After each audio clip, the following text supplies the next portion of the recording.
पुरो नमस्कार. नायक अकॅडमी या युट्यूब प्लॅटफॉर्मवर आपलं सहर्ष स्वागत आहे. पुरो या व्हिडिओमध्ये आपण महाराष्ट्रातल्या संपूर्ण नदी प्रणालीवर अत्यंत महत्वपूर्ण असं लेक्चर पाहणार आहे. चला तर मग आपण सुरू करूया आपल्या सेशनला. पुरो जसं की काल आपण महाराष्ट्रातले महत्वपूर्ण अशा गोष्टी बघितल्या. महाराष्ट्राची निर्मिती कशी झाली, महाराष्ट्रातल्या 10 नवीन जिल्ह्याची निर्मिती कशी झाली, त्या सर्व गोष्टी बघितल्या. आज पहा पुरो महाराष्ट्रामध्ये 6 प्रशासकीय विभाग होते. त्यानंतर महाराष्ट्रामध्ये 5 प्रादेशिक विभाग होते. नंतर पूर्व आज आपण मेन पोर्शन कव्हर करू, तो म्हणजे महाराष्ट्राचा प्राकृतिक विभाग. महाराष्ट्राचे पूर्व प्राकृतिक विभागाचे 3 उपविभाग पडतात बघा. कोणकोणते? कोकण किनारपट्टी, सह्याद्री, त्यालाच आपण पश्चिम घाट म्हणतो, सातपुडा पर्वतरांग आहे त्यामध्ये. त्यानंतर आहे महाराष्ट्राचे पठार, ज्यावर आपण राहतो ते पठार.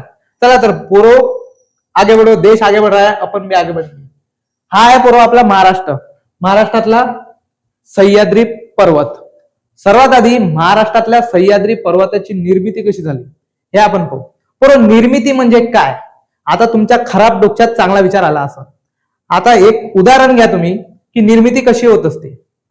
पहा, गावातून आपण शहरामध्ये शिकायला जातो. आपण एका बसमध्ये जातो. बसमध्ये कानामध्ये हेडफोन टाकून असतो. बस चालू असते आणि बस चालता चालता चालता चालता ब्रेकर येते आणि धक्का लागते. लगेच आपण समोर जातो आणि एका सुंदर पोरीला आपला धक्का लागतो. ती आपल्या इकडे पाहते, आपण तिच्या इकडे पाहतो. तिथून होते पूर्व प्रेमाची निर्मिती. त्याच प्रकारे पूर्व सह्याद्री पर्वताची सुद्धा निर्मिती होते. ते निर्मिती झाली आहे पूर्व ज्वालामुखीच्या उद्रेकातून. ज्वालामुखी म्हणजे लावारस असतो. लावारस जसा गरम होत जातो तो असा उंच उद्रेक घेतो आणि त्याच्यातून पूर्व सह्याद्री पर्वताची आपल्या निर्मिती होती. हा अशा प्रकारे बघा इथं दाखवलेला आहे. हा ज्वालामुखी आहे. हा ज्वालामुखीचा उद्रेक होतो आपली आणि सह्याद्री पर्वताची निर्मिती होते पूर्व. हे गोंडवाना भूमी होती पूर्व, त्याच्यामध्ये आपला सह्याद्री पर्वत सुद्धा होता. ह्या गोंडवाना भूमीतून आपला सह्याद्री पर्वत वेगळा झाला. त्याच्यानंतर पूर्व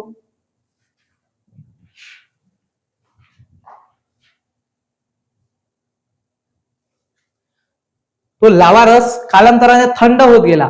थंड होत गेल्याच्या नंतर पूर्व हे बघा, आधी लावारस एकदम गरम असतो.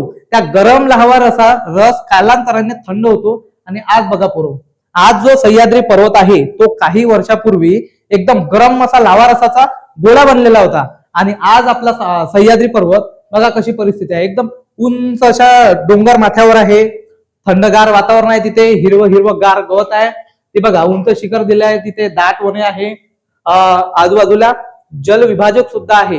सुंदर असा आपल्या सह्याद्री पर्वत रांगेमधून अशा दऱ्या खोऱ्यातून आपला सह्याद्री पर्वत उभा झालेला आहे. सुंदर अशा सह्याद्री पर्वताला बघण्यासाठी दुरून दुरून लोक आपल्या महाराष्ट्राला व्हिजिट करतात. पहा बरोबर, महाराष्ट्रातले 3 प्राकृतिक विभाग आहे. कोणते कोणते पहा. एक आहे कोकण किनारपट्टी, सुंदर अशी आहे बघा.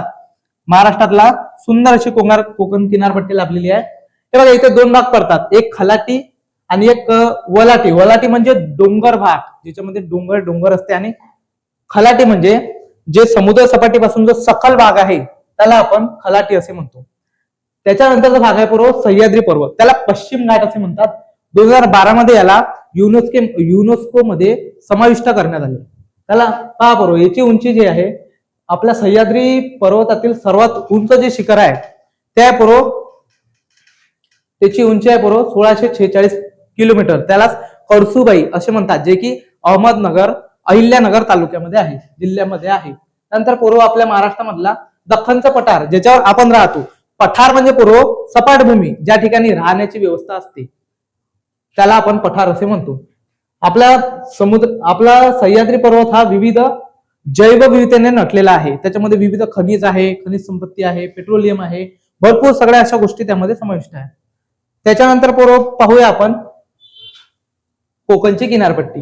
याच्यावरती पूर्व नेहमी पेपरमध्ये प्रश्न विचारले जातात. पहा मग आपल्या जे सह्याद्री पर्वताची जे कोकण किनारपट्टी आहे ती पश्चिम साईडला लागून आहे. त्याला आपण पश्चिम घाट असे सुद्धा म्हणतो. सह्याद्री पर्वत अरबी समुद्र याच्या दरम्यान चिंचोळा पट्टा म्हणजे अशी लाईन आहे. जेव्हा तुम्ही नकाशा बघाल ना, नकाशामध्ये सुद्धा आहे बघा, इथे नकाशा दिलेला आहे आपला. यामध्ये सुद्धा जो चिंचोळा पट्टा आहे त्याला आपण कोकण किनारपट्टी असे म्हणतो. संपूर्ण समुद्र किनारा असा लागलेला आहे. त्याच्यामध्ये सिंधुदुर्ग, रत्नागिरी, गोवा या साईडचा पूर्ण पट्टा इथे लागलेला आहे. कोकण किनारपट्टी दक्षिणेकडे म्हणजे जे खालच्या साईडने आहे, खालच्या साईडने अरुंद झालेली असते, अशी निमूर्ती गेलेली आहे पूर्ण दक्षिण साईडला. नंतर कोकण किनारपट्टीचे आपले वैशिष्ट्य वगैरे आहे, त्याला आपण रिया प्रकारची आहे, रिया. त्यानंतर भूभाग बेसाल्ट, आपला जो कोकण किनारपट्टीचा जो भूभाग आहे तो बेसाल्ट खडकापासून बनलेला आहे. बेसाल्ट हा अग्निजन्य खडक आहे, त्यापासून आपल्या कोकण किनारपट्टीची आणि सह्याद्री पर्वताची निर्मिती झाली आहे. त्याच्यानंतर कोकण ही परशुरामाची भूमी आहे असे म्हटले जाते. तुम्हाला पेपरमध्ये विचारणार की कोकण ही कोणाची भूमी आहे, तर परशुरामाची भूमी आहे असे म्हटले जाते. त्यानंतर दक्षिणेकडील जो भाग आहे त्याच्यामध्ये जांभळा कलरची मृदा जास्त असते. दक्षिणेकडील म्हणजे खालच्या भागाला, जिथे सिंधुदुर्ग आहे, सिंधुदुर्गमध्ये पाण्याचे प्रमाण भरपूर असते. त्या ठिकाणी वर्षातील सर्वात जास्त आंबोली जो घाट आहे, आपल्या महाराष्ट्रातील सगळ्यात जास्त पाणी पडण्याचं ठिकाण जे आहे त्याला आंबोली म्हणते. तिथे दलदलयुक्त जमीन असते, भरपूर पाणी असते, तर तिथे जांभळ्या कलरची मृदा असते. त्याच प्रकारे तांबडी मृदा आणि उत्तरेला वरच्या साईडनं थोडीशी तांबड्या कलरची मृदा आपल्याला पाहायला मिळते. त्याच्यानंतर नद्यांची लांबी कमी असते, कारण की ह्या नद्या म्हणजे वरून अशा सुटल्या की छोट्याशा असते, लगेच इथून चालू झाले की इथं खतम होऊन जाते. छोटीशी अशी आपली नद्याची लांबी जी असते ती कमी असते, पठारावरची मोठी असते. बघू आपण ते पण, कारण का ह्या व्हिडिओमध्ये आपण पूर्ण कव्हर करणार आहे नद्या आणि पठार आपलं. चला तर आगे बढ़ो, देश आगे बढ़ रहा है, अपन को भी आगे बढ़ना है, एक कदम आगे की ओर और पढ़ाई की ओर. चला तर कोकणातील प्रमुख नद्या आणि खाड्या याच्यावर सुद्धा पेपर मध्ये प्रश्न विचारल्या जाते.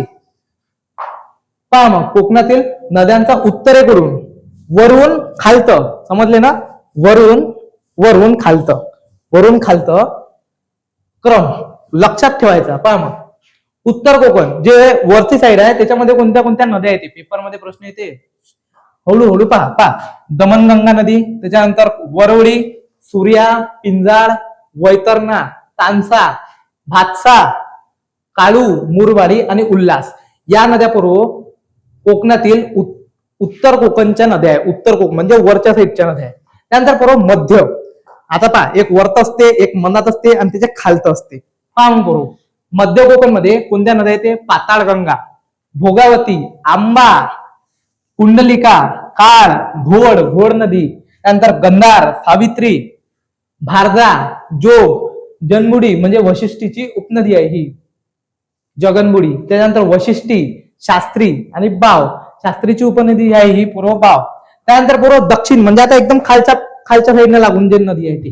पहा मग त्याले खालच्या साईडच्या नद्या कोणत्या, काजळी, मचकुंडी नदी. याच्यावर प्रश्न आला, मचकुंडी नदी हे लक्षात ठेवायचं. मचकुंडी नदी हे कोकणच्या दक्षिण साईडची नदी आहे, मचकुंडी नदी. नंतर काजवी, त्याच्यानंतर आहे वाघोटन, त्याच्यानंतर आहे शुक, देवगड, आचरा, गड, कर्ली आणि तेरेखोल. हे लक्षात घ्या, तेरेखोल नदी ही महाराष्ट्रातील दक्षिणेकडील नदी आहे. अति दक्षिणेकडील नदी म्हणजे तेरेखोलची नदी. आलं लक्षात. हा आपला अरबी समुद्र, हा उत्तर कोकण, मध्य कोकण आणि दक्षिण कोकण. मॅप लक्षात ठेवायचा. तुम्ही ₹5 खर्च करा, दुकानात जा, ऍटलास घ्या, महाराष्ट्राचा घ्या, त्यानंतर भारताचा घ्या आणि पुरा वर्ल्डचा घ्या. 3 ऍटलास घ्या, 3चे म्हणजे एकाचे 5-5 ऍटलास घ्या आणि खास करून महाराष्ट्राच्या नकाशावरून आणि जगाच्या आणि भारताच्या ह्या तिन्ही नकाशावरून संपूर्ण भारतातले उंच हवेचे उंच शिखरे, थंड हवेचे ठिकाण, सगळ्या गोष्टी आपण इझिली लक्षात ठेवू शकतो. मॅप हा असा आहे, अर्ध्या गोष्टी मॅपवरूनच कव्हर होते, बाकीच्या ट्रिक वरून, बाकीच्या थोडासा कन्सेप्ट वरून. झालं ना भावा, टेन्शन काय घ्यायला लागते. चला तर मग आता पाहू आपण खाडी. खाडी म्हणजे काय, भरतीच्या वेळी समुद्राचे पाणी जिथपर्यंत नदीत शिरते, जेव्हा भरती येते ना, उदाहरणाची भरती येते म्हणतो, जसं प्रेमाला कशी भरती येते, प्रेम एकदम असं अंदरून निघते, प्रेमाला भरती येते, मग तू राहू नाही शकत तिच्याशिवाय, रात्र दिवस तुला तेच आठवते, थे नाही तर मी काही, मी पण नाही, वो नाही तू मै भी नाही. तशीच ये भरतीच्या वेळी समुद्राले पाणी जिथपर्यंत नदी शिरते, भरतीच्या वेळी असं पाणी येतं रपकन, जिथपर्यंत शिरते त्या नदीच्या भागात खाडी असे म्हणतात. खाली असा गड्डा येते, रपकन शिरते तिथपर्यंत, त्याला म्हणते खाडी. आलं लक्षात, सोप्या भाषेत, मराठी भाषेत. चला तर मग आता कोकणच्या प्रमुख नद्या आणि खाड्या झाल्या, त्याच्यानंतर पाहू आपण आगे बढू. हम तुम्हारे पीछे है राजभाई. कोकणचा भौगोलिक अभ्यास, कोकणाचा भौगोलिक अभ्यास जो आहे तो आपण करू, त्याच्यावर सुद्धा प्रश्न येते. बरोबर, मी तुम्हाला तेच गोष्ट शिकवत आहे जे पेपर मध्ये येणार. वाईट वंगाळ आणि टाइमपास म्हणून आपलं काहीही आहे नाही, जे आहे ते एकदम एक्झाम ओरिएंटेड आहे, जे परीक्षेला धरून आहे तेच आहे. बाकीचा फापट पसारा जो की असा तर भरपूर पडला आहे पूर्व, पण ते काहीच घ्यायची गरज नाही. जे इम्पॉर्टंट आहे तुम्ही डायरेक्ट त्याला टच करा आणि मेन अभ्यासाला लागा.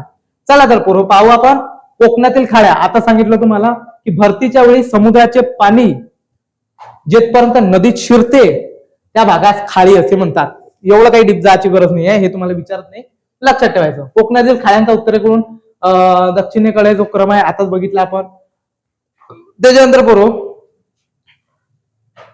आपण पाहू, हे बघा जैतापूरची खाडी, खाडी क्रमांक आहे कोकण नकाशावर संबंधित जैतापूरची खाडी.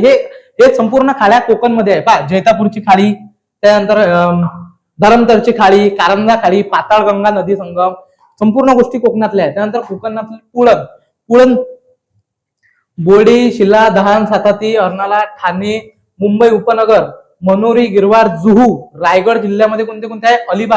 अलिबाग हे पुळण आहे पूर्व, रायगड जिल्ह्यामध्ये येते ते पहा. अलिबाग, जिजिवा, मुरुड, जिंजी, हरिहरेश्वर जिल्हा, हरणे हे पुळण आहे पूर्व. भाट्टे पण आहे. सिंधुदुर्गमध्ये खालच्या साईडने सिंधुदुर्गमध्ये दाभोळी, तारकर्ली आणि उभादांडा या पुळण आहे. ह्या पेपरला विचारलेला आहे, महत्वपूर्ण गोष्टी आहे, नोट डाऊन करत जा तुम्ही. सिंधुदुर्ग जिल्ह्यामध्ये 3 महत्वपूर्ण पुळण आहे. कोणत्या कोणत्या? दाभोळी, तारकर्ली, उभादांडा या 3. हो, महत्वाची गोष्ट, ह्या सगळ्या गोष्टीची या फोटो जर तुम्हाला पाहिजे असेल तर तुम्ही स्क्रीनशॉट काढू नका.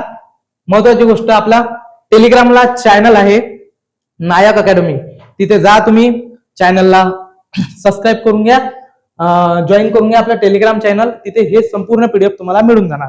जर तुम्हाला काही सेशन बद्दल डाऊट असेल आणि काही प्रॉब्लेम असेल तर इथे माझा नंबर आहे, या नंबरवर तुम्ही कॉल करू शकता. 81 80 87 47 15. कोण आहे? तुमचा राजभाऊ. गेला रे, बरोबर, नवीन काम आहे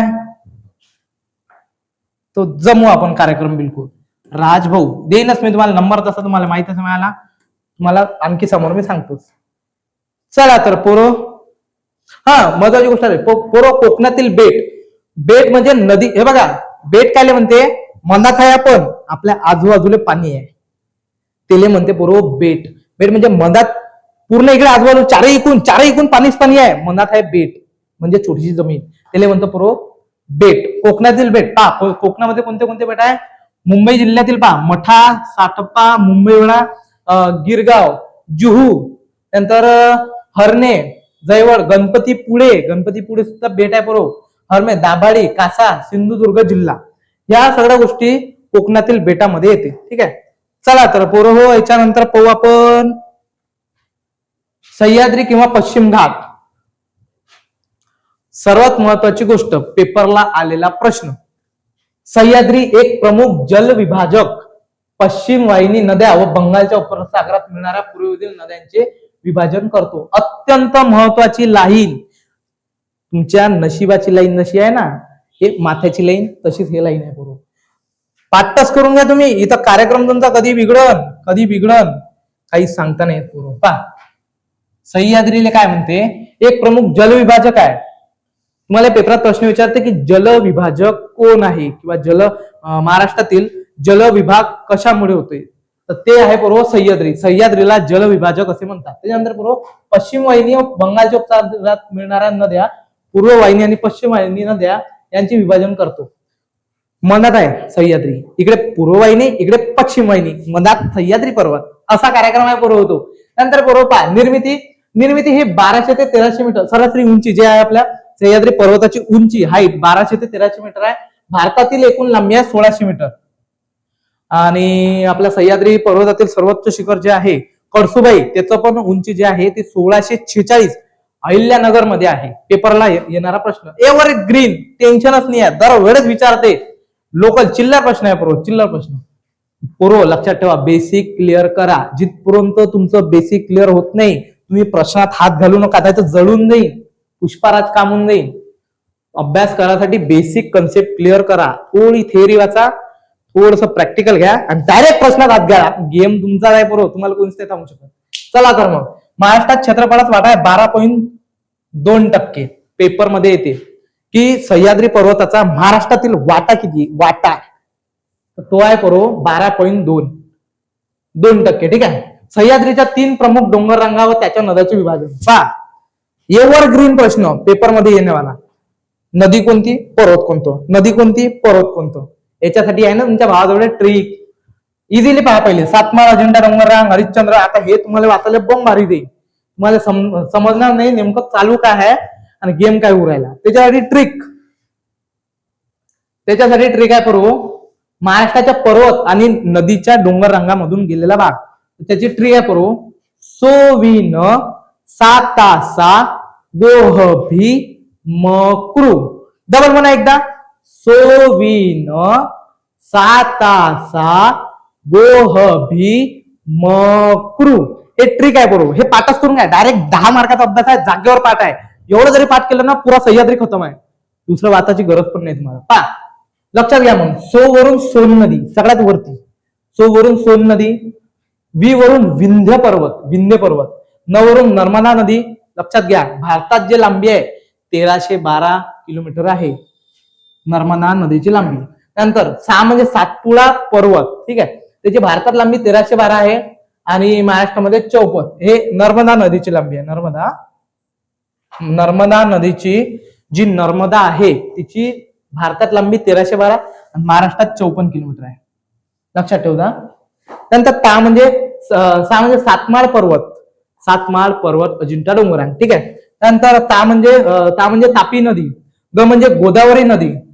ह म्हणजे हरिश्चंद्र बालाघाट डोंगररांग. नंतर भ म्हणजे भीमा नदी.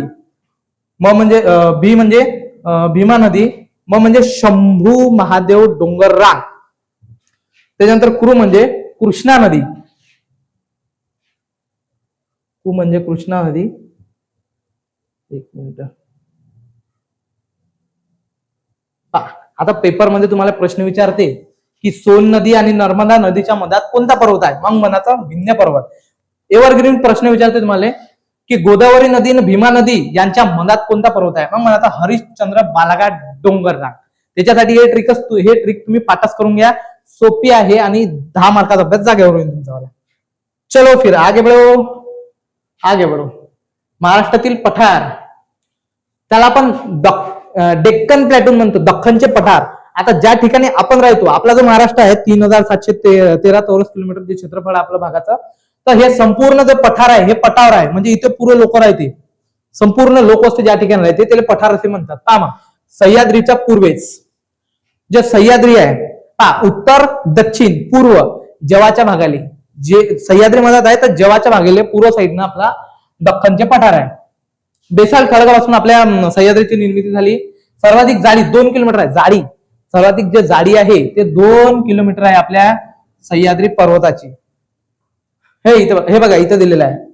महाराष्ट्रात दख्खन पठाराची निर्मिती प्रामुख्याने बेसाल्ट पासून झाली. पश्चिम सीमेजवळ जाडी सर्वाधिक जास्त आहे. पश्चिम म्हणजे कसं, ज्या ठिकाणी समुद्र किनारा आहे त्या ठिकाणी जाडी सर्वाधिक आहे. त्याच्यानंतर इथे वेगवेगळे पठार दिलेले आहे आपल्याला. हे तर बघितलं आपण. जे दख्खनचं पठार आहे त्याचं क्षेत्रफळ आहे 2.76 लाख चौरस किलोमीटर. हे तुम्हाला लक्षात ठेवायचं. त्याच्यानंतर पूर्व पश्चिम लांबी जे डेक्कन प्लॅटून आहे दख्खनचे जे पठार आहे त्याचं पूर्व पश्चिम याची जी लांबी आहे लांबी याची लांबी आहे 750 किलोमीटर. आणि त्याच्यानंतर दक्षिण उत्तर दक्षिण याची जी लांबी आहे ते 700 किलोमीटर आहे. लक्षात ठेवायचं, विसरणारच नाही तुम्ही. त्यानंतर आपल्या दख्खन प्लॅटून मध्ये लहान पठार आहे. छोटे पठार म्हणजे हे सगळ्यात मोठं डेक्कनचं प्लॅटून. त्याच्यात छोटे पठार पडते. छोटे जसं तुमची गर्लफ्रेंड आहे. आता तुमच्या गर्लफ्रेंड आहे ना, एक मित्र असते त्याला बेस्टी म्हणते. मग त्याला अजून मित्र असते तो दुसरा बेस्टी असते. तुमच्यासोबत बोलते, बेस्टीला सांगते आज माझ्यासोबत असं झालं तसं झालं. तसंच सगळ्यात मोठा डेक्कन आणि त्याला छोटे बेस्ट फ्रेंड आहे ते म्हणजे लहान पठार आहे. अहमदनगरचं पठार आहे. त्याच्यानंतर सासवडचं पठार आहे आणि त्याच्यानंतर तोरणमाळ पठार आहे. ठीक आहे. आता आपण नद्यावर जाऊ. नद्यावर मेन फोकस आहे ना आपल्याला. सातपुडा पर्वतरांग इथे पूर्व पश्चिम साईड. बुलढाणामध्ये मालेगावचं पठार आहे. ठीक आहे. त्याच्यानंतर पण हे बघा महाराष्ट्रात अन्य पठार आहे जे छोटे मोठे पठार आहे त्याच्यावर पण प्रश्न येतात. बघा बालाघाट जे आहे ते अहमदनगर मध्ये आहे. बालाघाट त्याच्यानंतर सासवडचं जे आहे पुणे, पुणे सासवड ठिकाण आहे, हा जोरदार आहे पुणे, तिथे काय उणे. त्याच्यानंतर मसई, मसईचं जे आहे ते पठार कोल्हापूरमध्ये आहे. खानापूरचं जे पठार आहे ते सांगलीमध्ये आहे. नाशिकमध्ये मालेगाव, हा मालेगाव जिल्हा, आता एक कांड झालं होतं, लक्षात ठेवजा. पेपरमध्ये सुद्धा जेव्हा तुम्ही अभ्यास करता, करंट अफेअरचा, त्यावेळेस तुम्ही पेपरमध्ये ज्या काही गोष्टी असते छोट्या मोठ्या त्या तुम्ही नोट करायच्या. बघा नाशिकमध्ये आहे मालेगावचा पठार. त्याच्यानंतर एव्हरग्रीन प्रश्न जे नेहमी पेपरमध्ये येणेवाला, तोरणमाळ, तोरणमाळचा पठार कोणत्या जिल्ह्यामध्ये आहे? तेव्हा लक्षात ठेवायचं ते आहे पूर्व नंदुरबार जिल्हा. आणि त्याच्यानंतर आहे पाचगणी कासचे पठार. हे कास पठार तुम्हाला पेपरमध्ये विचारला गेलेले आहे. पाचगणी आणि कासचे पठार जे आहे ते सातारा जिल्ह्यामध्ये आहे. हे बघा सातारा जिल्हा. अशा प्रकारे हे पूर्व महाराष्ट्रातील जे पठार आहे ते तुम्ही लक्षात ठेवायचे, जे पेपरमध्ये विचारले जातात. चला तर मग चलो आगे आगे बढो. याच्यानंतर आहे पूर्व महाराष्ट्रातील सातपुडा व सह्याद्री पर्वतातील महत्वपूर्ण उंच शिखरे. बघा पूर्व अस्तंबा जे शिखर आहे ते नंदुरबार जिल्ह्यामध्ये आहे. त्याची 2085 मीटर लांबी आहे. आणि त्याच्यानंतर जे बैराज जे शिखर आहे ते जिल्हा अमरावतीमध्ये आहे, आपल्या अमरावतीमध्ये आहे. त्याला ते गाविलगडच्या टेकड्यांमध्ये येते. त्याची उंची 1839.8 मीटर आहे. शॉर्ट मध्ये 1177 मीटर एवढं लक्षात ठेवायचं. त्यानंतर पूर्व महाराष्ट्रातील सातपुडा व सह्याद्री पर्वतातील प्रमुख उंच शिखरे पाहूया आपण. नांदेडमध्ये जे डोंगर आणि टेकड्या येतात त्याचे नाव आहे पूर्व मुदखेड आणि निर्मल डोंगर रांग, जे की नांदेडमध्ये येते. त्यानंतर गोंदियामध्ये बघा, गोंदियावर प्रश्न येतो, जे दरकेसा टेकड्या, गायखुरी टेकड्या आणि गंगाधरी टेकड्या, या सर्व टेकड्या आपल्या गोंदिया जिल्ह्यामध्ये येतात. त्यानंतर आपलं नागपूर, हे बघा जे गरमसूर आहे ना, गरमसूर हे विचारले जाते.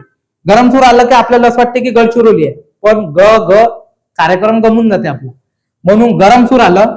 हे नागपूरमध्ये येते पूर्व गरमसूरच्या टेकड्या. पिंपळवड नागपूरमध्ये, चिखलपारा, ह्या सगळ्या टेकड्या आणि डोंगररांगा आपल्या नागपूरमध्ये.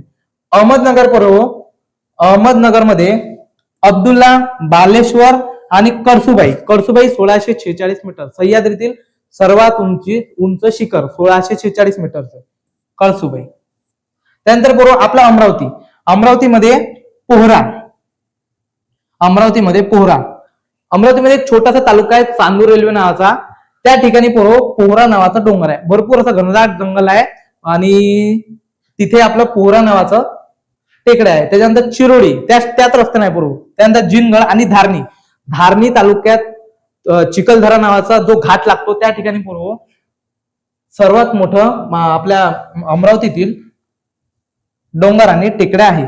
त्यानंतर पूर्व आपला धुळे जिल्ह्यामध्ये गाळणा डोंगर, हनुमान डोंगर, ज्याची उंची 1063 मीटर आहे. हे पेपरला आलेलं आहे पूर्व. हनुमान डोंगर कोणत्या जिल्ह्यामध्ये येतो, तर धुळे जिल्ह्यामध्ये येतो. त्यानंतर धानोरा, ठीक आहे. त्यानंतर पूर्व गडचिरोली, याच्यावरती वारंवार प्रश्न येतात. बघा गडचिरोलीमध्ये गडलगट्टा, चिरोडी, भामरागड, सुरजागड या सर्व टेकड्या पूर्व गडचिरोली जिल्ह्यामध्ये येतात. गडचिरोलीला नक्षलग्रस्त जिल्हा असे म्हणून सुद्धा ओळखले जाते. हे लक्षात ठेवायचं. गडलगट्टा, चिरोडी, भामरागड, सुरजागड या तिन्ही टेकड्या गडचिरोली जिल्ह्यामध्ये येतात. त्यानंतर पूर्व सातारामध्ये महादेव, आगाशिव, बामनोली आणि मांढरदेव हे असे पूर्व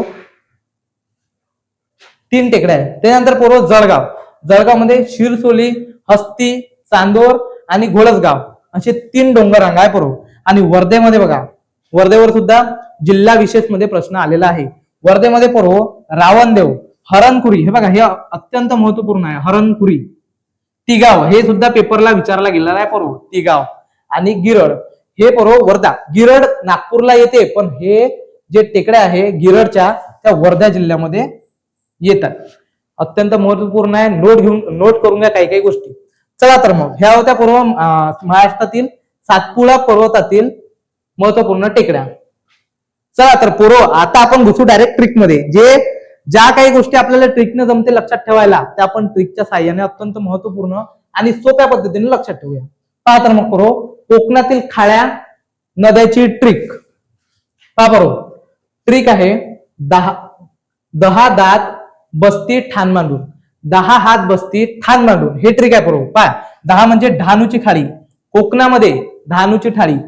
दात म्हणजे दातीवार खाडी वैतरणा नदीवर. त्यानंतर बस्ती म्हणजे वसईची खाडी उल्हास नदीवर. हे याच्यावर प्रश्न आलाय बरोबर. वसईची खाडी कोणत्या नदीवर आहे, तर उल्हास नदीवर आहे. त्यानंतर बरोबर ठाणे, ठाण मांडून म्हणजेच ठाण्याची खाडी. अशा सोप्या पद्धतीने लक्षात ठेवायचं बरोबर. हे झालं बरोबर कोकणातील खाड्या आणि नद्या. त्याच्यानंतर बरोबर मुंबईमधील खाड्या प्रश्न येते बरोबर जिल्हा विशेष मध्ये. मुंबईमधील खाड्या त्याची ट्रिक आहे बरोबर. मन मला माहितीये, माझं मन मला माहितीये म्हणजेच मन म्हणजे मनोरी खाडी दहिसर नदीवर आहे. त्यानंतर मला म्हणजे मालाडची खाडी जे की ओशिवरा नदीवर आहे. त्यानंतर माहितीये म्हणजे माहीमची खाडी जी मिठी नदीवर आहे. मुंबई कोणत्या नदीवर आहे असा प्रश्न तुम्हाला विचारला जाते तेव्हा डायरेक्ट डोळे बंद करून मिठी नदी आठवायची. हा मिठी, जसं तुम्ही डोळे बंद करून तिची मिठी आठवते तुम्हाला, तसंच मुंबईला डोळे बंद करून डायरेक्ट मिठी नदीवर आहे, लक्षात ठेवायचं. ठीक आहे, चला तर पूर्व नेक्स्ट रायगड जिल्ह्यातील कोकणातील खाड्या. रायगड जिल्ह्यामध्ये सुद्धा खाड्या आहेत, त्या पण आपण ट्रिकच्या भरोशाने आणि अत्यंत सोप्या पद्धतीने लक्षात ठेवूया. पहा मग, पण उगाच धरतोस रोज राजा बाण, पण उगाच धरतोस रोज राजा बाण, हे ट्रिक आहे पूर्व. पहा मग, पण म्हणजे पनवेलची खाडी. पनवेलची खाडी कुठे येते, रायगड जिल्हा. रायगड जिल्ह्यामध्ये पनवेलची खाडी. त्यानंतर उगाच म्हणजे उरणची खाडी, धरतोस म्हणजे धर्मतरची खाडी आणि सोबतच पाताळगंगा नदीवर आहे. ती जी धर्मतरची खाडी आहे ती पाताळगंगा नदीवर आहे. लक्षात ठेवायचं पूर्व, कोणत्या नदीवर कोणती खाडी आहे हे सुद्धा तुम्हाला पेपरला येतात. रोज म्हणजे रोहा खाडी जे की कुंडलिका नदीवर आहे. रोज म्हणजे रोहा खाडी जे की कुंडलिका नदीवर आहे. त्याच्यानंतर पूर्व राजा म्हणजे राजापुरी खाडी, बाण म्हणजे बाणकोट खाडी जे की सावित्री नदीवर आहे. हे सुद्धा पूर्व रायगड जिल्ह्यामध्ये आहे. चला पूर्व त्याच्यानंतर पाहू आपण रत्नागिरी जिल्ह्यातील खाड्या. रत्नागिरीला ज्या खाड्या आहेत त्याची ट्रिक आहे पूर्व. केळं दाबून जय म्हणाला, भात पूर्ण खाऊन जातो विजयकडे. कसं लक्षात ठेवायचं, केळं दाबून जय म्हणाला, भात पूर्ण खाऊन जातो विजयकडे. पहा मग, केळ म्हणजे केळशी जे की भारदा नदीवर आहे. दाबून म्हणजे दाभोळ जे की वशिष्ठी नदीवर आहे. जय म्हणजे जयगड जे की शास्त्री नदीवर आहे. भात म्हणजे भाट्टे जे की काजळी नदीवर आहे. पूर्ण म्हणजे पूर्णगड जे की मचकुंडी नदीवर आहे, मचकुंडी नदी. जातो म्हणजे जैतापूरची खाडी जे की काजवी नदीवर आहे. याच्यावर प्रश्न आलेला आहे पूर्व, जैतापूरची खाडी कोणत्या जिल्ह्यात आहे आणि कोणत्या नदीवर आहे, तर जैतापूर, रत्नागिरी, काजवी नदीवर. आलं लक्षात. त्याच्यानंतर पूर्व विजय म्हणजे विजयदुर्ग जे की शुक नदीवर आहे, असं लक्षात ठेवायचं पूर्व. चला तर मग आगे बढो, देश आगे बढ़ रहा, आपण भी आगे बढो. पोरो, ही पीडीएफ जर तुम्हाला हवी असेल तर याचा स्क्रीनशॉट मारू नका. ब्लर येते आणि वाचायला लक्षात राहत नाही, आणि तुम्ही स्क्रीनशॉट काढला का तो बस स्क्रीनशॉटच राहते, तुम्ही डबल त्याला पाहतही नाही. बस तुम्हाला वाटते की आज वाचन उद्या वाचन, पेपराले जाता तुम्ही, पेपराले बसता तरी ते तुमचं वाचायचं राहूनच जाते. त्या भानगडीत पडू नका. त्याच्यापेक्षा तुम्ही टेलिग्रामला नायक अकॅडमी हे आपलं चॅनल आहे, लिंक तुम्हाला व्हिडिओच्या डिस्क्रिप्शन मध्ये दिलेली आहे, त्याच्यावर जा. मस्तपैकी व्हिडिओ खतम झाला त्याच्यानंतर हे बंदी पीडीएफ भेटते तुम्हाला, रात्र दिवस वाचा सोप्या पद्धतीने एकदम. आणि जर तुम्हाला काही डाऊट असेल तर तुम्ही या नंबरवरती मला कॉन्टॅक्ट करू शकता. 81 80 87 47 15. राज भाऊ. तुम्हाला जर काही सेशन बद्दल डाऊट असेल, बॅच घ्यायची असेल किंवा तुम्हाला डाऊट्स असेल की अभ्यास कसा करायचा, काय करायचा, काही डाऊट असेल तर तुम्ही या नंबरवरती कधीही फोन करा. 24 घंटे नका करू, रात्री 10 पर्यंत करा. ओके, चला तर मग आपण कुठे होतो, सिंधुदुर्ग जिल्ह्यातील खाड्या. याची ट्रिक आहे पूर्व. ट्रिक, देव आला आणि कालवा केला तर. पहा मग, देव आला आणि कालवा केला तर. पहा मग, देव म्हणजे देवगडची खाडी, देवगड नदीवर आहे जे की सिंधुदुर्ग जिल्ह्यामध्ये आहे. नंतर आला म्हणजे आचराची खाडी जे की आचरा नदीवर आहे. नंतर कालवा म्हणजे कालावली खाडी, कालावली खाडी जे की गळ नदीवर आहे. त्याच्यानंतर केला म्हणजे कर्ली खाडी, केला म्हणजे कर्ली खाडी जे की कर्ली नदीवरच आहे. तर म्हणजे तेरेकोलची खाडी, अत्यंत महत्वपूर्ण, डायरेक्ट डब्बाच करून घ्यायचा. तेरेकोलची खाडी जे की तेरेकोल नदीवर आहे जे की सिंधुदुर्ग जिल्ह्यामध्ये येते. हे ट्रिक होती पूर्व सिंधुदुर्ग जिल्ह्यातील खाड्यांची ट्रिक. चला तर मग आगे बढू इंडिया. त्याच्यानंतर आहे पोरो महाराष्ट्रातील सह्याद्रीतील उंच शिखरे. वारंवार वारंवार वारंवार प्रश्न येतो याच्यावरती. याच्यासाठी सगळ्यात हे सगळं पाहू आपण, त्याच्या पहिले आपण पाहू ट्रिक. कारण का मला माहित आहे तुम्ही हे किती काही वाचलं तरी लक्षात नाही राहत, त्यासाठी मी घेऊन आलो तुमच्यासाठी ट्रिक. याची ट्रिक आहे पोरो, महाराष्ट्रातील प्रमुख उंच शिखरे. पहा मग त्याची ट्रिक आहे, कसा मी हसतो अत्रे तिला विचारतो. आता ती वाली ट्रिक डोक्यातून काढून टाका, कसा मी हसतो ती आधी चालत होती, आता कसं अपडेट काम आहे. तुम्ही जसे अपडेट होता रोज तसेच हे ट्रिक सुद्धा अपडेट होत जाते. एकच एक ट्रिक राहत नाही, गेमून नाही तुमचा वाला जुनावाला अभ्यास करता थोडीशी पॅटर्न चेंज करा. हे ट्रिक सुद्धा पोरो आता चेंज झाली. पहा मग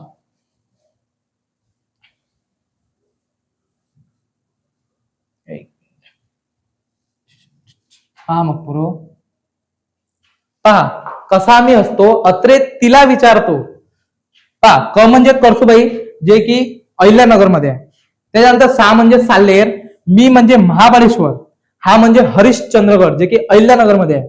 स म्हणजे सप्तशृंगी, त म्हणजे तोरणा डोंगर, अ म्हणजे अस्तंभा, त्र म्हणजे त्र्यंबकेश्वर जे की नाशिक मध्ये आहे. तिला म्हणजे तौला, वी म्हणजे विराट आणि चा म्हणजे चिखलदरा आपल्या अमरावतीमध्ये आहे. 1177 मीटरचं हे आहे पूर्व महाराष्ट्रातील उंच शिखर. आता याला लक्षात ठेवायचं हे ट्रिक, जुनीवाली विसरून जायची. कसं आहे, जुनं ते सोनं, जुनं वालीला विसरसान तेव्हाच तुम्ही नवीन कडे धाव घेसाल आणि तेव्हाच तुमचं आयुष्य बरोबर चालेल, नाही तर तिथंच लटकून राहायचा. म्हणून कसा मी हसतो अत्रे तिला विचारतो, आजपासून हे वाली ट्रिक क्लिक करून घ्या तुम्ही. ठीक आहे, आता आपण याचं डिटेलमध्ये एक्सप्लेनेशन पाहू. पहा बरोबर, महाराष्ट्रातील सह्याद्रीतील उंच शिखरे. पहिले येते करसुबाई 1646 किलोमीटर. याची उंची तुम्हाला पेपरमध्ये कधी कधी विचारल्या जाते, जे की अहमदनगर जिल्ह्यामध्ये येते. त्यानंतर फक्त साल्हेर ज्याची उंची 1567 किलोमीटर आहे, जे की नाशिकमध्ये येते. त्यानंतर गवरदेवची उंची आहे 1522 मीटर. चला, त्याच्यानंतर घ म्हणजे घनचक्करची जी उंची आहे ते 1409 किलोमीटर आहे, ते पण अहमदनगर आपल्या जिल्ह्यामध्ये येते. ध म्हणजे धोळप, याच्यावर पण प्रश्न आलाय बरोबर. धोळप जे की 1442 मीटर आहे नाशिक जिल्ह्यामध्ये. तारामती 1831 किलोमीटर. त्याच्यानंतर महाबळेश्वर 1833 जे की सातारा जिल्ह्यामध्ये येते. त्यानंतर हरिश्चंद्रगड अहमदनगरमध्ये अहिल्यानगरमध्ये येते. अहमदनगरचे पूर्व नामांकन झाले आहे 2024 मध्ये. अहमदनगर बदलून अहिल्यानगर करण्यात आले. ठीक आहे. स म्हणजे सप्तशृंगी जे की 1816 मीटर आहे. त्याच्यानंतर तोरणा जे की पुण्यामध्ये येते, हे 1804 मीटर येते. ठीक आहे. त्यानंतर पुरद जे की 1387 किलोमीटर येते. त्यानंतर हे सुद्धा पुरण जे आहे पुण्यामध्ये येते. त्याच्यानंतर रायरेश्वर जे की 1337 किलोमीटर आहे. त्याच्यानंतर पूर्व त्र्यंबकेश्वर जे की नाशिकमध्ये येते. हो, जबरदस्त आहे पूर्व. इथे हरिहरचा किल्ला पण आहे आणि खूप सगळे असे मांगीतुंगी नावाचं ठिकाण पण आहे त्र्यंबकेश्वरला, जे की 1304 मीटर येते नाशिक जिल्ह्यामध्ये. त्यानंतर सिंहाट जे की पुणे जिल्ह्यामध्ये येते 1302. रतनगड जे की 1217 मीटर आहे उंच. त्यानंतर ब्रह्मगिरी नाशिकमध्ये, या पहाडावर पूर्व आम्ही चढलो होतो. आमचे मित्रमंडळी आम्ही नाशिकला गेलो होतो फिरायला, या पहाडावर चढलो होतो. मग खतरनाक आहे भाऊ. तिथं गेल्यावर 36 कोटी देव आपल्याला आठवून जाते. ते आहे ब्रह्मगिरी पर्वत जे की 1295. उभा घाट आहे ना भाऊ, डायरेक्ट उभा घाट. असं वरत चढा लागते ना, आणि वरत चढायला पकडायला काही नाही, काहीच नाही. एकामेकाच्या वरत बसू बसू एक असं उभा राहते दोस्त, त्याच्या वरत दुसरा दोस्त, आणि तो त्याला हात देते आणि एक वरत उडते. असं चढायला लागते भाऊ ब्रह्मगिरी पर्वतवर. पण खतरनाक आहे नाशिक जिल्ह्यामध्ये. त्याच्यानंतर अंजनेरी, याच्यावर बी चढलो भाऊ, हे लय खतरनाक आहे. हनुमानजीचं इथे खूप मोठं असं मंदिर आहे. 1280 मीटर आहे भाऊ, 1280. असं 1280 म्हणजे असं सीधं नाही, असं उंच जे की नाशिक जिल्ह्यामध्ये आहे. नंतर शिंगी जे 1293 किलोमीटर आहे. त्यानंतर नाणेघाट अहमदनगरमध्ये आहे 1264. त्यानंतर तौला जे आहे 1235 नाशिकमध्ये आहे तौला. अशाच प्रकारे पूर्व हा तक्ता पाठच करून जायचा, वाचून घ्यायचा. याच्यामधल्या महत्वपूर्ण गोष्टी खास करून याच्यावर परसुबाईवर, तोरणावर, त्याच्यानंतर आपलं हरिश्चंद्रगड, याच्यावर जे 2-4 आहे महत्वपूर्ण, त्याच्यावरती बारकाईने लक्ष ठेवायचं. बाकी तर आपण ऑप्शन थ्रू सुद्धा जाऊ शकतो जर आपला अभ्यास असेल तर. म्हणून वारंवार म्हणताय तुमचं बेसिक कन्सेप्ट क्लिअर करा, तुम्हाला बाकीचं मग ऑप्शन थ्रू जाता येते. चला पोरो आगे बढ़ो, इंडिया आगे बढ़ रहा है, अपन भी आगे बढ़ेंगे. हे झालं पोरो. त्याच्यानंतर आहे महाराष्ट्रातील नदी प्रणाली. इथंच गेम होते. नदी म्हटलं तर पोट्ट्याच्या अंगाला असा घाम फुटून जाते, यार हे नदी कोणती, हे नदी कोणती, आणि पूर्वेच्या, पश्चिमेच्या, उत्तरच्या, दक्षिणेच्या चार इकडे नद्या. काय करायचं, लावायची मग ट्रिक. या मग आता सर्वात पहिले पाहू आपण नदी प्रणाली, कोकणातील नद्या. हे हा तत्व तुम्ही जर पाठ केला ना, हे जर तुम्हाला गेसिंग आलं ना, बाकी पुरा कार्यक्रम तुम्ही जमवता बरोबर, कारण का तुम्ही जमवण्यात हुशार आहे. हा मग ज्या कोकणातील नद्या आहेत, पहिले पाहू आपण पश्चिम. आपला महाराष्ट्र आहे ना, महाराष्ट्रातल्या पश्चिम साईडच्या नद्या, एका साईडच्या पूर्ण जवाचा हात. पहा मग पश्चिम वाहिनी नद्या, ज्या की अरबी समुद्राला मिळते. याची उंची कमी असते, ह्या अशा निघाल्या इथं संपते. गोदावरी सगळ्यात मोठी आहे, ते सांगतो त्याचा कार्यक्रम काय आहे. पहा मग पश्चिम वाहिनी ज्या नद्या आहेत त्या अरबी समुद्राला जाऊन मिळतात. कोणत्या कोणत्या नद्या आहेत, डोळे लावून पाठ करायचं. हा तक्ता तुम्ही जेव्हा झोपचान तेव्हा तुमच्या डोळ्यासमोर आला पाहिजे. जसा तिचा चेहरा येते तसा याचा बी चेहरा आणा जरासा, कार्यक्रम चांगला होईल आपल्याला. पहा मग अरबी समुद्रात मिळणार नद्या, दमनगंगा, सूर्या, सूर्याबाय डॉन नंबर 1 चा तो वेगळा आहे, हे सूर्या नदी आहे. वैतरणा, तानसा, भातसा, उल्हास, कुंडलिका, काळ, सावित्री, वशिष्ठी, शास्त्री, काजळी, मचकुंडी, काजवी, शुक, देवगड, आचरा, गड, कर्ली, तेरेखोल. तेरेखोल अति दक्षिणेकडील नदी जर विचारला प्रश्न पेपरमध्ये येतो, तेरेखोल नदी आहे भाऊ, लक्षात ठेवायचं. ह्या अशा 10 नद्या आहे, डायरेक्ट पाठच करून घ्या तुम्ही, पाठच करून घ्या. त्याच्यानंतर पूर्व, आता झाला कोकणातील नद्या. आता येऊ आपण पूर्व पठारावरच्या नद्या. आपण ज्या ठिकाणी तो पठार, त्या पठारावर पूर्व 2 प्रकार पडते, एक पूर्व वाहिनी जवाचा, एक पश्चिम वाहिनी दुधाचा. दोन्ही लक्षात ठेवायचं. मग पूर्व वाहिनी नदी जी आहे त्या बंगालच्या उपसागरात मिळते, मोठा आहे बंगालचा उपसागर पूर्वच्या साईडचा. कोणत्या कोणत्या 3 महत्वपूर्ण नद्या आहेत, 3. कोणत्या कोणत्या, गोदावरी, याची उंची 668 आहे, लक्षात ठेवायचं, उंची विचारते. त्यानंतर पूर्व भीमा, भीमा 451 किलोमीटर लांबी आहे याची वाली. त्यानंतर कृष्णा जे की 282 किलोमीटर आहे. ठीक आहे, ह्या बंगालच्या उपसागरात मिळतात पूर्व वाहिनी नद्या. याच्याच पश्चिम वाहिनी नद्या जे की अरबी समुद्रात मिळते. लक्षात ठेवायचं, पूर्व वाहिनी म्हटलं तर बंगालच्या उपसागरात, आणि पश्चिम वाहिनी म्हटलं की डायरेक्ट अरबी समुद्रात. 2 समुद्र लक्षात ठेवायचे. पश्चिम वाहिनी नद्या त्या की अरबी समुद्रात जाते. कोणत्या कोणत्या, 2. ह्या महत्वपूर्ण नद्या आहे, याच्यावर वारंवार प्रश्न विचारते. 2च नद्या आहे फक्त. जर तुम्ही इकडलं लक्षात ठेवलं तर हे तुम्हाला इझी होऊन जाईल, इकडलं ठेवलं तर इकडे, दोन्ही आलं तर मस्त कार्यक्रम जमन. काम नर्मदा जे की 54 मीटर आहे महाराष्ट्रातील लांबी, आणि तापी नदी जे की 208 मीटरची. 2च नद्या, नर्मदा, तापी. तापी आणि नर्मदे 2 नद्या. ठीक आहे. आणि पठारावर तुम्हाला सांगितलं ना, पठारावर मधातून पण नद्या येते, मधातून बिलकुल. त्या कोणत्या कोणत्या नद्या आहे पहा, वर्धा, वैनगंगा, 2 नद्या. ठीक आहे. विदर्भातील दक्षिण वाहिनी नद्या, ह्या विदर्भात आपल्या वर्धा, अमरावती ह्याच्या मधातून येते हे दोन्ही नदी, वर्धा नदी, वैनगंगा नदी. गोदावरीला जाऊन मिळते. याच्या संगमाले काय म्हणते, प्राणहिता म्हणते, प्राणहिता. वर्धा आणि वैनगंगेच्या संगमाले. ठीक आहे. चला तर आता लावू आपण आपली ट्रिक, नद्या कशा लक्षात ठेवायच्या याची आपण लावू ना ट्रिक. पश्चिम वाहिनी नद्या ज्या की अरबी समुद्राला जाऊन मिळते, त्याची ट्रिक आहे पूर्व. नमस्ते लंडन, जवाचा हात, धुवाचा हात, जोडाचा, मनाचा नमस्ते लंडन. पहा मग, न म्हणजे नर्मदा नदी, म म्हणजे माही नदी, स म्हणजे साबरमती नदी, त म्हणजे तापी नदी, आणि ल म्हणजे लुनी नदी. लुनी नदी पूर्व आपलं जे वाळवंट आहे ना, वाळवंट राजस्थानचं, त्याच्यातून एकमेव वाहणारी नदी पुऱ्या बंद्या वाळवंटात, ते म्हणजे लुनी, लुनी नदी. ठीक आहे, आलं मग लक्षात.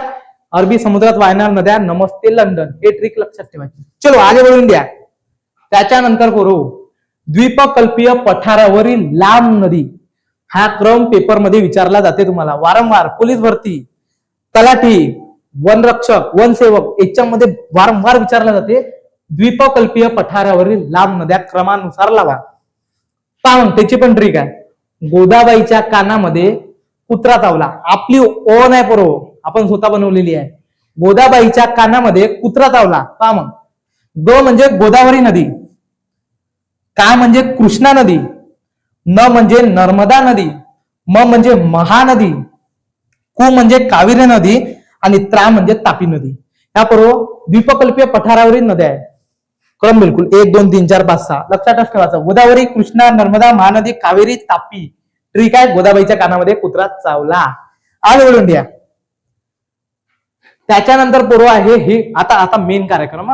आता शॉर्ट ट्रिक पाहिल्या. आता आपण पाहू की त्याच्या उत्तरेकडून येणाऱ्या नद्या, उजव्या साईडने येणाऱ्या नद्या, डाव्या साईडने येणाऱ्या नद्या, कोणत्या नद्या मिळते. पहा मग सर्वात आधी पाहू आपण गोदावरी नदी, जे की महाराष्ट्रातील म्हणजे संपूर्ण भारतातील सर्वात लांबीची दुसऱ्या क्रमांकाची नदी आणि महाराष्ट्रातील पहिल्या क्रमांकाची नदी. पेपरमध्ये विचारते महाराष्ट्रातील सर्वात लांब नदी कोणती, तेव्हा लिहायचं गोदावरी. आणि भारतातील लांबीनुसार दुसऱ्या क्रमांकाची सर्वात लांब नदी कोणती, ती पण गोदावरी. पहा मग ज्याची लांबी आहे 668 किलोमीटर. ठीक आहे. महाराष्ट्रातील प्रमुख त्याच्या उपनद्या कोणत्या आहेत, ज्या की दक्षिण साईडने येते. दक्षिण म्हणजे आता पहा मनातून चालली गोदावरी अशी चालली, त्याच्या खालून ज्या नदी तिला येऊन येते, असा खालून वाहता वाहता नदी तिला टच करते बिलकुल, ते नदी आहे पूर्व दारणा, बिंदुसरा, मुळा, कुंडलिका, बोर, मांजरा, सिंदपना, मन्याड. ह्या पूर्व ह्या नद्या उजव्या तीरावरून दक्षिणेला येऊन मिळतात गोदावरीला. ठीक आहे. त्यानंतर पूर्व डाव्या तीरावरून आता उत्तर, आता खालून निपटलं, आता वरून निपटवायचं. वरून कोणत्या कोणत्या, कादवा नदी, दक्षिण पूर्णा, शिवना नदी, प्राणहिता नदी, खाम नदी. याच्यावर प्रश्न आलाय, खाम नदी. खाम नदी ही गोदावरीची उपनदी आहे, पेपरमध्ये आलेला प्रश्न आहे. इंद्रावती आणि दुधना नदी, या नद्या पूर्व आपल्या गोदावरीला वरून येऊन मिळतात.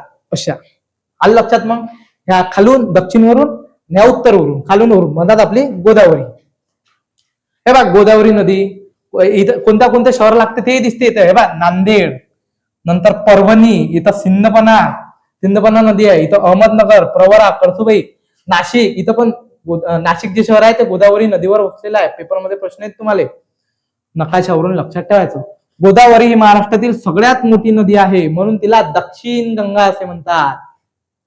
दक्षिणेची गंगा गोदावरी, लक्षात ठेवायचं. चलो आगे बढ़ो, हम तुम्हारे साथ है. त्याच्यानंतर बरोबर आली भाऊ ट्रिक, पेपरमध्ये येणारा प्रश्न त्याच्यावर आली ट्रिक. पहा गोदावरी नदीच्या उपनद्या ज्या की उत्तरेकडून येणाऱ्या, ज्या वरून येते ना, त्याच्यासाठी एक ट्रिक आहे. कोणती ट्रिक आहे, काशीबाई दूध खा किंवा पी. काय म्हणाचं काशीबाईले, काशीबाई दूध खाय किंवा पी. मग का म्हणजे कादवा नदी, शी म्हणजे शिवना नदी, ई म्हणजे इंद्रावती नदी, दूध म्हणजे दुधना नदी, खा म्हणजे खाम नदी आणि पी म्हणजे प्राणहिता नदी, पूर्णा नदी. आलं लक्षात. सोप्या पद्धतीने लक्षात ठेवायचं, मार्क हातचा जाऊ द्यायचा नाही. पेपरमध्ये तुम्हाला मोठे मोठे येऊन जाईन प्रश्न. सिली मिस्टेक ज्याला म्हणते ना, ते इथं कार्यक्रम मध्ये बघू. सिली मिस्टेक मध्ये आपला गेम बघते, म्हणून प्रेमानंद पद्धतशीर मध्ये कार्यक्रम लावायचा आहे मला. चलो मग आगे बढ़ो. त्याच्यानंतर आहे प्रो भीमा नदी. पहा मग भीमा नदीबद्दल माहिती पाहू. भीमा नदीची लांबी 451 किलोमीटर आहे आपल्या महाराष्ट्रामध्ये. ठीक आहे. तिच्या उपनद्या आता जसं गोदावरी म्हणत आहे, तिले वरून येऊ राहिला भेटू राहिल्या नद्या, खालून येऊ राहिल्या भेटू राहिल्या नद्या. जशी तुमची आहे मनातली, तिले इकून येऊ राहिले प्रपोज, तिकून येऊ राहिले प्रपोज, आता ते वाहू राहिली. तसंच आता भीमा नदीला सुद्धा खालून येऊ राहिल्या नद्या भेटू राहिल्या, वरून येऊ राहिल्या नद्या भेटू राहिल्या. हा मग कोणत्या कोणत्या, उजव्या तीरावरून दक्षिण आता खालून येणार नद्या बघू. कोणत्या, भीमा, पवना गेलं रे हे. ओके. भीमा, इंद्रायणी, पवना, मुळा मुठा नदी, पुणे. लक्षात ठेवायचं, मुळा मुठा नदी आला का डायरेक्ट पुणा. त्याच्यानंतर बरोबर बोर, कन्ना, बोर आणि मान, या नद्या भीमा नदीला दक्षिण साईडने येऊन मिळतात. आता बरोबर उत्तर म्हणजे वरून भेटणाऱ्या नद्या कोणत्या कोणत्या, वेल नदी, पुष्पावती नदी, पुष्पाराज पुष्पावती नदी, कुकडी, सीना नदी, मीना नदी, सीना, मीना, भोगावती नदी आणि घोड नदी. या भीमा नदीला उत्तरे साईड म्हणजे वरून येऊन अशा मिळते. मी आली म्हणते अशी, मग हे तिचा पटकन हात पकडते चाल म्हणते माझ्यासोबत, वाहून घेऊन जाते तिने. आलं मग भीमा नदी. हे बघा पंढरपूर, चंद्रभागेच्या तिरी उभा मंदिरी उभा तो विठेवरी, जय हरी विठ्ठल जय हरी. ऐकलं असेल ना तुम्ही. ते आहे बरोबर पंढरपूरमध्ये आपली जे भीमा नदी आहे तिला चंद्रासारखा असा आकार प्राप्त होते. अशी ओळख घेते ते, अशी बिलकुल चंद्रासारखी तिले तिथं म्हणते चंद्रभागा म्हणून ओळखते. पेपरमध्ये विचारते पंढरपूरमध्ये कोणत्या नदीला चंद्रभागा नदी म्हणून ओळखल्या जाते, तेव्हा डायरेक्टली याचं भीमा नदी. गाणं लक्षात ठेवायचं चंद्रभागेच्या तिरीवालं. ठीक आहे. हा प्रश्न जो आहे बॉम्बे हायकोर्टच्या पेपरमध्ये आत्ताच रिसेंटली 2026 मध्ये येऊन गेला का भीमा ही कृष्णेची उपनदी आहे, प्रमुख उपनदी. इथं पोट्ट्याचा कार्यक्रम बघला. सगळ्याला वाटलं भीमा ही गोदावरीची उपनदी आहे, पण नाही. भीमा ही कृष्णेची प्रमुख उपनदी आहे. इथं पोट्ट्यानं कार्यक्रमच केला, डायरेक्ट गोदावरीच मारून आले. पोट्ट्याला वाटलं गोदावरी आहे, पण नाही. भीमा नदी ही कृष्णेची उपनदी आहे. महत्वपूर्ण आहे. डायरेक्ट ब्रॅकेट करून घ्या. डायरेक्ट बॉक्स केला म्हणजे समजून जातं. सगळ्यात इम्पॉर्टंट आहे. हायलाइट. ठीक आहे. भीमा ही कृष्णेची उपनदी आहे, लक्षात ठेवायचं. चलो फिर आगे बढो. बापरो मजाक मंदी तुमच्या सगळ्या नद्या कवर राहिल्या महाराष्ट्रातल्या, मजाक मंदी. चलो फिर त्याच्यानंतर पाहू पूर्व कृष्णा नदी. कृष्णा नदीची जी आहे आपल्या महाराष्ट्रामध्ये जी लांबी आहे 282 किलोमीटर आहे. कधी कधी पूर्व पेपरमध्ये नद्याची लांबी सुद्धा विचारल्या जाते, म्हणून लक्षात ठेवायचं 282 किलोमीटर महाराष्ट्रातील लांबी आहे. आणि आता हे पण मंदाताई नदी वरून पहा, खालून जे दक्षिण साईडने येऊन भेटते नदी ते आहे कोयना, वेण्णा, वारणा, पंचगंगा. 5 नद्याचा संगम होतो कोल्हापूरला, दिलाय मी सांगू ट्रिक मध्ये. त्यानंतर दूधगंगा, नंतर वेदगंगा, ह्या पूर्व नद्या दक्षिण साईडने येऊन मिळतात खालून कृष्णा नदीला. त्याच्यानंतर पूर्व उत्तरेकडून ज्या नद्या येऊन मिळतात कृष्णा नदीला त्या पूर्व 3च नद्या आहेत, येरळा, नंदला, अग्रणी. या 3 नद्या कृष्णा नदीला उत्तर साईडने येऊन मिळतात. उत्तर. महत्वाची माहिती पाहू आता आपण. कृष्णा नदीची एकूण लांबी 1400 मीटर आहे. टोटल भारतातली लांबी इथं लिहायचं भारत.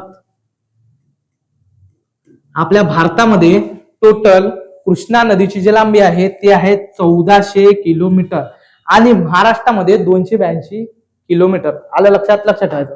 पण महाराष्ट्रात 282 आहे. कोयना धरण कृष्णा नदीवरच आहे. पेपरमध्ये विचारते कोयना धरण कोणत्या नदीवर आहे, तेव्हा लिहायचं कोयना धरण कृष्णा नदीवर आहे. काही गोष्टी ज्या आहेत त्या हायलाइट करायच्या, ज्या पेपरमध्ये विचारल्या जाते. ओके चलो आगे बढ़ो. इंडिया हम तुम्हारे पीछे है. विदर्भ, प्रमुख नद्या आणि नदी प्रणाली. विदर्भ. आता आलो आपण आपल्या अमरावती जिल्हा आणि नागपूर जिल्हा. कालच सांगितलं होतं अमरावतीतले 5 जिल्हे आणि नागपूर मधले 6 जिल्हे, असा टोटल 11 जिल्हे मिळून आपला विदर्भ बनते. आणि हो विदर्भामध्ये लक्षात ठेवा वर्धा जिल्हा, आताही लक्षात देतो वर्धा जिल्हा नागपूरमध्ये येते. अमरावतीत तेले जबरदस्ती घालायचा नाही, गेमून नाही. ठीक आहे. चलो मग विदर्भातील प्रमुख नद्याबद्दल माहिती. वर्धा नदी. इथं ते डॅम आहे ना, वर्धा नदीवर एक डॅम आहे मोर्शीला, नाव नाही आठवत आहे मला, फेमस डॅम आहे ते. वर्धा नदीची जी लांबी आहे ते आहे 255 किलोमीटर. आणि वर्धा नदीला सुद्धा वरून नद्या येऊन भेटते. कोणत्या? कार नदी, मांडू नदी, पैनगंगा नदी, वेमला नदी, निरगुडा नदी. या वर्धा नदीला उत्तर म्हणजे वरून येऊन भेटते. आणि खालून ज्या नद्या भेटते त्या आहेत कार, वेण्णा, जाम नदी, बोर नदी, इरई, चंद्रपूर. लक्षात ठेवायचं चंद्रपूर कोणत्या नदी ठिकाणी वसले आहे? डायरेक्ट इरई नदी. वैनगंगा. ह्या नद्या आपल्या वर्धा नदीला खालून येऊन भेटते दक्षिण साईडने. ठीक आहे. त्यानंतर बरोबर वैनगंगा नदी ह्या मेन महत्वाच्या आहे आपल्या महाराष्ट्रातल्या विदर्भातल्या महत्वपूर्ण नद्या. कोणत्या? वर्धा, वैनगंगा, पैनगंगा. लक्षात ठेवायचं. पैनगंगेची जे लांबी आहे 295 किलोमीटर आहे. त्याच्या पण सुद्धा उजव्या साईडनं ज्या येऊन भेटते नद्या त्या आहेत कन्हान नदी, मूल नदी, सूर नदी, बावनथडी, पेंच नदी, नाग नदी, नागपूर साईड. बघा एक गोष्ट लक्षात ठेवा, वैनगंगा म्हटलं तर नागपूर साईड पकडायची. कोणती? नागपूर साईड. आणि पैनगंगा म्हटलं तर डायरेक्ट बुलढाणा साईड पकडायची. गेम होते, लक्षात येत नाही. वैनगंगा आणि पैनगंगा काहीच कार्यक्रम नाही करायचा. वैनगंगा म्हटलं तर डायरेक्ट नागपूर लक्षात ठेवायचं. पैनगंगा लक्षात ठेवायचं बुलढाणा, शेगाव, गजानन महाराज, गणगणगणात होते पैनगंगा नदी. ठीक आहे. आणि वैनगंगा नदीचा पहा मग कोणत्या कोणत्या डाव्या साईडच्या त्या नद्या आहे, वाघ नदी, चुलबंद नदी, गाढवी नदी आणि दीना नदी. या वैनगंगेला पूर्व साईडने येऊन भेटते. ठीक आहे. नंतर पैनगंगा ज्याची लांबी 495 किलोमीटर आहे, त्याच्या उजव्या साईडने येते कयाधू नदी, हिंगोली जिल्हा. हिंगोली जिल्हा कोणत्या नदी ठिकाणी वसलेला आहे? डायरेक्ट लिहायचं कयाधू नदी. ठीक आहे. डाव्या साईडनं कोणत्या येते? वरुण, पूस नदी, अडान नदी, आरणा, विदर्भा, वाघाडी, खुनी आणि अरुणावती. या नद्या पैनगंगा नदीला वरून येऊन भेटते. ठीक आहे. महत्वाची माहिती पाहू आपण. पैनगंगा वर्धा मिळून प्राणहिता होते. आता तुम्हाला हा पेपर मध्ये प्रश्न येतेच की पैनगंगा आणि वर्धा मिळून पुढे प्राणहिता होते. म्हणजे दोन नद्यांचा हे इकून येते, तो इकून येते, दोघ जण भेटते, दोघांचा संगम होते. तसंच इकडे पण पैनगंगा येते, वर्धा येते, या दोन नद्या मिळून होते प्राणहिता.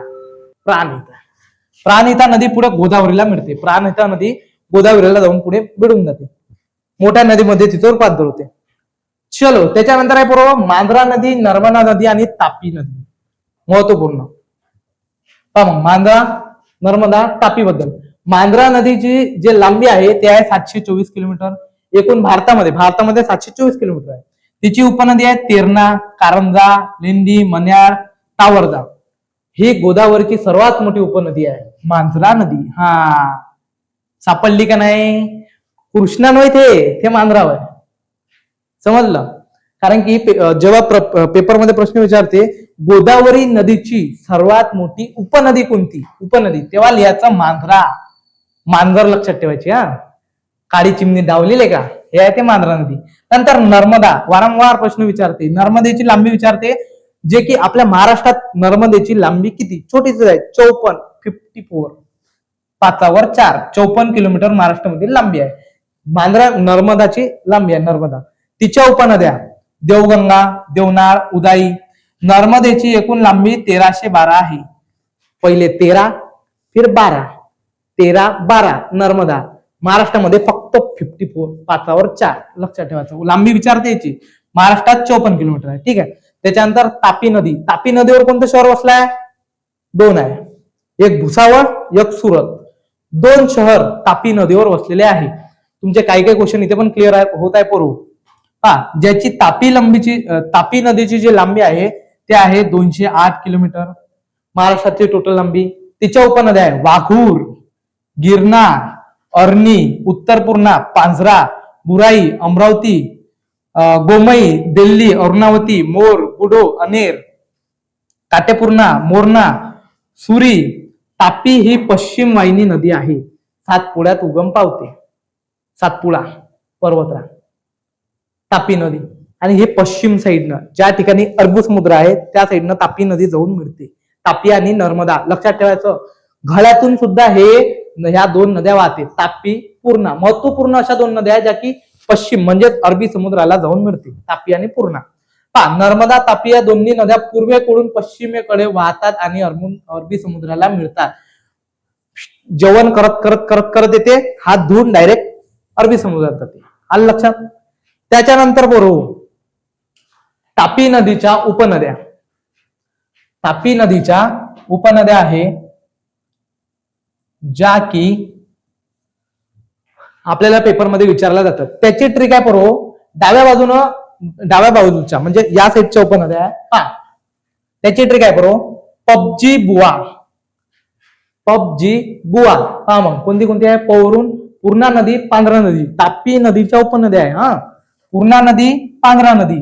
ब म्हणजे बोरी नदी, जी म्हणजे गिरणा नदी, बु म्हणजे बुराई नदी, वा म्हणजे वाघूर नदी. या नद्या तापी नदीच्या उपनद्या आहे डाव्या साईडच्या. ठीक आहे. त्याच्यानंतर उजव्या साईडच्या पाहू. डावं झाला, आता उजवं पाहू. उजव्याचं काय आहे मग? त्याची ट्रिक आहे अग अग वासू. एक मन आहे, अग अग म्हशी मला कुठं नेशी. हे मराठीतली मन आहे. तसंच इथं काय आहे? अग अग वासू. अग अग वासू. मग अ म्हणजे अनेर नदी, ग म्हणजे गोमती नदी, अ म्हणजे अरुणावती नदी, ग म्हणजे गुमाई नदी, वा म्हणजे वाकी नदी, सु म्हणजे सुकी नदी. ह्या तापी नदीच्या उजव्या साईडनं येऊन भेटणाऱ्या नद्याची. आलं लक्षात? साधं सोपं सिंपल पद्धतीनं लक्षात ठेवायचं. जास्त डोक्यावर ताण पडायचा नाही. तुम्हाला दोन्ही इकडे हँडल करावं लागते. आलं लक्षात? चलो फिर आगे बढो. अच्छा झालं. ह्या होत्या पूर्व आपल्या आजच्या सेशन मधल्या महत्वपूर्ण नदी प्रणाली, महत्वपूर्ण आपला सह्याद्री घाट, आपला पश्चिम घाटाची निर्मिती कशी झाली, सह्याद्री घाट कसा निर्माण झाला, या सर्व काही गोष्टी आपण या व्हिडिओच्या माध्यमातून पाहिल्या. आणि अजून जाता जाता एक सांगतो, ह्याची स्क्रीनशॉट काढू नका. ह्या जर सेशनची तुम्हाला पीडीएफ पाहिजे असेल तर नायक अकॅडमी आपल्या व्हिडिओच्या डिस्क्रिप्शन मध्ये त्याची लिंक टाकलेली आहे टेलिग्रामची. टेलिग्रामवर जा, जॉईन करा, आजच जॉईन करा. महत्वपूर्ण चॅनल आहे त्याच्यावर. तर ही संपूर्ण पीडीएफ तुम्हाला आजच्या सेशनची भेटून जाणार, कालच्या सेशनची पण तुम्हाला पीडीएफ भेटून जाणार फ्रीमध्ये. मस्त वाचा, स्क्रीनशॉट काढून त्याला जमा करून ठेवू नका. जर तुम्हाला काही डाऊट असेल तर तुम्ही हे बघा इथं मस्त चांगला अक्षरात नंबर लिहितो बघा, 81 80 87 47 15. राजभाऊ या नंबरवर तुम्ही मला फोन करा. बॅच बद्दल काही तुम्हाला इन्क्वायरी करायची असेल तर तुम्ही मला बिंदास फोन करा, विचारा. तुमच्या समस्येचं निराकरण, योग्य दिशा, डायरेक्शन तुम्हाला भेटणार केव्हाही कधीही. आजच तुम्ही आपल्या, आणि महत्वपूर्ण आपल्या नायक अकॅडमी या युट्यूब चॅनलला सबस्क्राईब करा, फॉलो करा, लाईक करा. जास्तीत जास्त पोरांपर्यंत पोहोचवा की जेणेकरून सर्व पोरांना याचा लाभ घेता येईल. आणि महत्वाची गोष्ट म्हणजे लवकरच आपण 2-4 दिवसानंतर लाईव्ह सेशन चालू करणार आहे. पोरं फ्री मध्ये तुम्हाला लाईव्ह सेशन भेटणार. त्याच्यामध्ये पोरं क्वेश्चन आणि आन्सर राहणार. क्वेश्चन लावणार, त्याचं डिटेलमध्ये एक्सप्लेनेशन मी देणार. तुमच्या हातातून ही सुवर्ण संधी जाऊ देऊ नका. कारण की लाईव्ह सेशनचं जे रेकॉर्डेड आहे ते डायरेक्ट ऍपमध्ये जाणार. मग तुम्हाला मला ऍपमध्ये पाहायला भेटणार. पण त्याच्या आधी जर तुम्हाला लाईव्ह पाहायचं असेल आणि मजा घ्यायची असेल तर मी तुम्हाला शेड्यूल टाकून देणार. नायक अकॅडमीला सबस्क्राईब करून घ्या, जेणेकरून तुम्हाला नोटिफिकेशन येऊन जाणार वर की राजभाऊ तुमच्यासाठी डायरेक्ट सिरीज घेऊन येत आहे क्वेश्चन आन्सरची. त्याच्यामध्ये आपण वेगवेगळ्या सेशन्स ठेवणार आहे. महाराष्ट्र, भारत, संपूर्ण जग, इतिहासमध्ये प्राचीन इतिहास, उत्तर वैदिक इतिहास, मग आधुनिक इतिहास, त्याच्यानंतर विज्ञान, केमिस्ट्री, फिजिक्स, बायोलॉजी, सगळेच आपण एकदम क्वेश्चन आन्सर घेणार आहे. डिटेलमध्ये एक्सप्लेनेशन प्लस क्वेश्चन आन्सर. त्याच्यासाठी बरोबर नायक अकॅडमी या चॅनलला आजच जॉईन करा. धन्यवाद. जय हिंद, जय महाराष्ट्र. करा कष्ट, भेटू नंतर.